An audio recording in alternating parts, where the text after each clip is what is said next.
Dan juga JPA yang beasiswa JPA untuk mereka yang menuntut di dalam ITPA atau ITPS di dalam negara yang nisbahnya lebih teruk lagi. Untuk tahun 2004 jumlah keseluruhannya ialah 4,424 orang pelajar yang dapat beasiswa. Bumiputra dapat 3,994.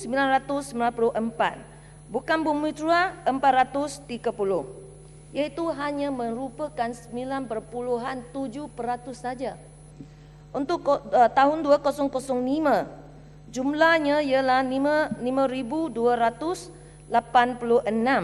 Bumiputra mendapat 4,693.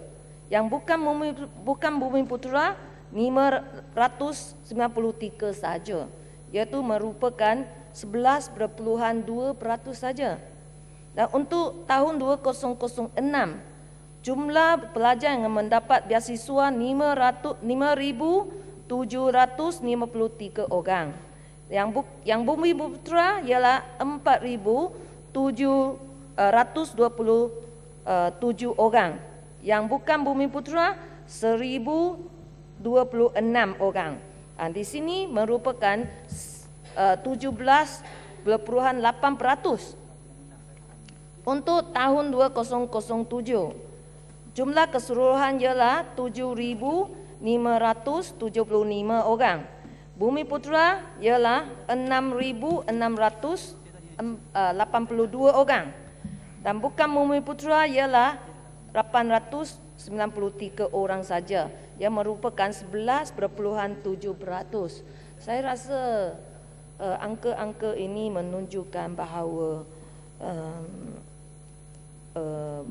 pentawaran ini amatlah tidak adil kepada pelajar bukan Bumiputra. Dan saya rasa inilah yang akan menimbulkan perasaan yang tidak puas hati kepada negara, bukan saja kepada Barisan Nasional saja, tapi kepada negara juga.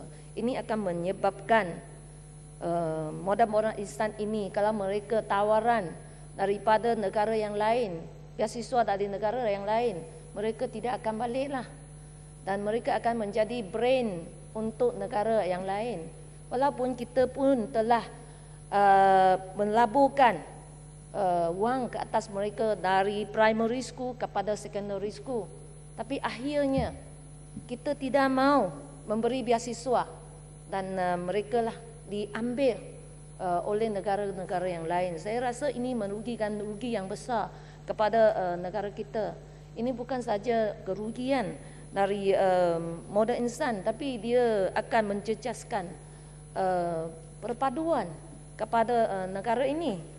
Sekiranya hanya segolongan ataupun dinampaknya sekurang-kurangnya angka-angka ini menunjukkan hanya segolongan saja yang diberi kepentingan, yang diberi keutamaan.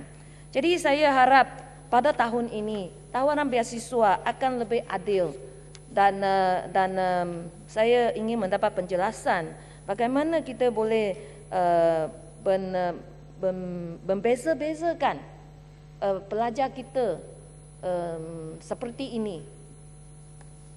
Dan yang kedua, saya ingin mendapat penjelasan sama ada kerajaan Barisan Nasional telah mengkaji impak inflasi ataupun kenaikan harga barangan kepada keluarga-keluarga yang miskin, umpamanya keluarga-keluarga yang menerima bantuan daripada Jabatan Kebajikan.